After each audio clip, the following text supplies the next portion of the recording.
Welcome to Burning Bright, a weekly podcast presenting poetry and prose from Passenger.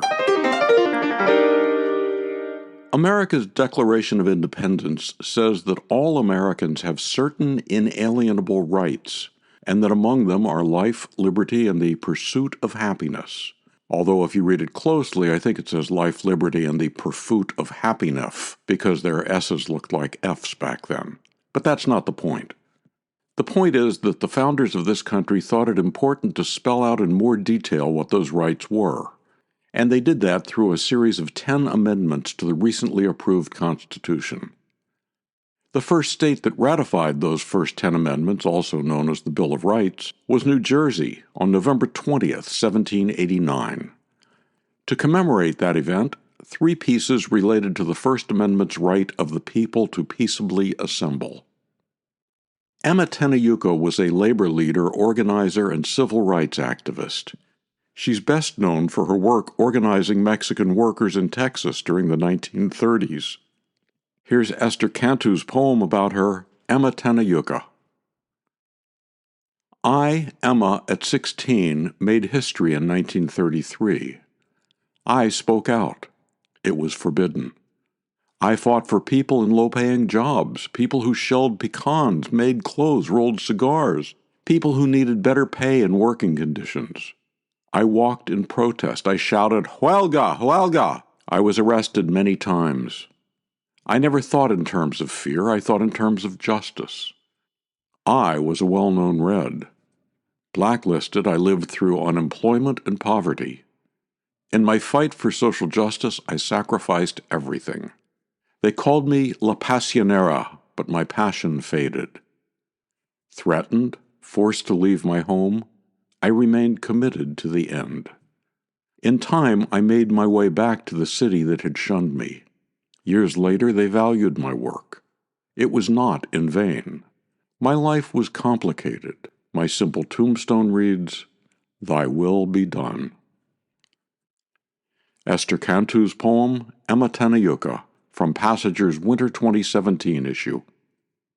In 2008, Passenger published an issue commemorating the 50th anniversary of Martin Luther King's death. Here from that issue is an excerpt of a recollection by Judy Callarman. It was a cold, early morning in 1962 as I crossed the mall on the University of Texas campus in Austin. Something different, a quality of sound, grabbed my attention, and I looked up. At the far end of the mall, several hundred students of many races stood in a line, arms linked, all the way from one side to the other. I slowed down and listened, but I could not hear what they were saying until I was closer. They were all looking intently at the top of the library. In unison, several hundred quiet voices read over and over the words inscribed there. "You shall know the truth, and the truth will set you free." Feeling a bit shaken, I went on to my class, which may well have been American literature. One of our assignments that semester was to read works of Henry David Thoreau, one of the original civil disobedience men. About 40 years later, I learned that Martin Luther King first heard of the concept of nonviolent struggle when he was a freshman in college, studying Thoreau's essay, Civil Disobedience. I read that King was at first skeptical that it had any potential as an agent of social change. Disturbed, I studied the upturned faces that morning as I walked around the end of the line of people toward the building where my class met. Later, when I told my parents about the incident in a phone call home, my father said, "I wouldn't get mixed up with that civil rights stuff if I were you." "Don't worry, I won't," I said. But I still wish I had had the courage to skip my class and join them. Judy Callarman from Passenger's Martin Luther King commemorative issue.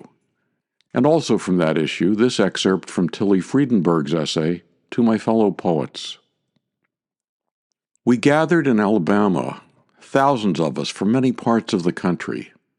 Housewives, familiar Hollywood and Broadway figures, students, poets, academics, religious leaders of all denominations, trade unionists, united in our mutual outrage at what we had been seeing on TV.